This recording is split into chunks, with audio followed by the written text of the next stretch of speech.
At this time, Limu asked, "Leader, you previously said that Wangshi is the lowest level sinister imp. Do ghosts also have ranks?" Li Qing nodded. "Of course. Above the sinister imp, there is the resentment imp. Above the resentment imp, there is the wicked imp." Limu's scalp went numb instantly. "Is this world so dangerous?" Li Qing continued, "But there's no need to be afraid. People have good and evil, and so do ghosts. When you encounter them, just treat them with respect and keep your distance." She went on, "Speaking of this," she changed the topic. "I just didn't expect you to find a way to collect the 7 emotions so quickly. Incidentally, today is the Mid-Autumn Festival.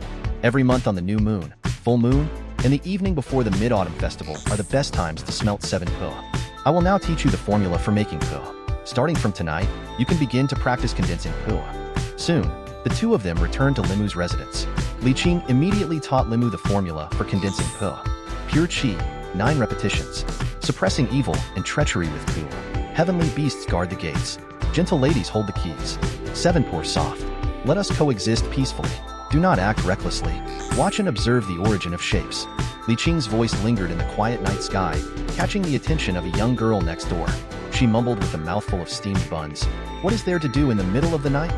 After speaking, she looked to the side and said, "Miss, the neighbor next door seems to be crazy." The young lady replied calmly, "Ignore him. Let's go to sleep." Upon hearing this, the young girl bounced back to her room with the young lady. Soon it was the next morning. Limu was fast asleep. In a daze, it seemed like he heard singing. Well, it was like the howling of ghosts and wolves. Limu's head was aching from the noise. He cursed and walked out of the room. Who the hell is screaming so early in the morning?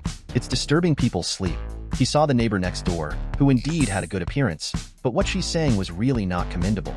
Limu scolded, "What kind of screaming is this early in the morning? Can't people sleep anymore?" The lady was first stunned, but the next moment she reacted. He actually said it was her who was screaming? At this moment, Limu looked at the neighboring yard and suddenly saw a stream of gas rising. Red is happiness. "This is resentment," Miss said angrily. "What time is it and you're still sleeping? Are you a pig? Even pigs can't sleep as long as you do." Limu really has a bad temper. "You're really getting cocky, huh? Don't blame me for it. Who told you to disturb my peaceful dream?" He coughed twice, cleared his throat, and then shouted, "I'll sleep if I want to. What's it to you?" The lady retorted, "I'll sing if I want to. It has nothing to do with you. Sleeping is my own business. Your singing is disturbing me. Other people are fine. Why are you always causing trouble? Who do you think is up as late as you are?" Limu sat in the courtyard, accumulating a sense of resentment. He sighed a few times, and the feeling of resentment has subsided. He yawned and was planning to go back to sleep. At this moment, the lady shouted, "Come on, keep going. Why are you quiet? Are you scared?" Limu stretched lazily and said, "I won't play with you anymore. I have to go sell my masterpiece today." The lady felt she was being played. She angrily slammed her clothes onto the rack. At this moment, the young girl asked, "Miss, what's wrong? Why are you so angry? Who made you angry?" The lady said angrily without calming down at all, "I'm angry with that pig-headed person. It's driving me mad." She quickly calmed down her emotions. "Let's not mention him anymore. After scolding for half a day, I'm so thirsty. I'm going to get some water. The bookstore is over here." The shopkeeper glanced at the strange tales from a Chinese studio that Limu handed over, occasionally exclaiming with praise. The stories are well written, especially the story of the fox demon. It's really rare to come across. Limu chuckled. "Isn't that obvious?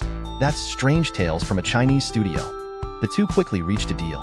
Limu came out of the bookstore. His thoughts also became varied. Now all the bookstores in Yangqiu City should have been visited. Whether he can get rich or not will depend on this. Also, today Yangqiu City is very calm. There isn't even a chance to help others. Limu was thinking about heading home when this happened.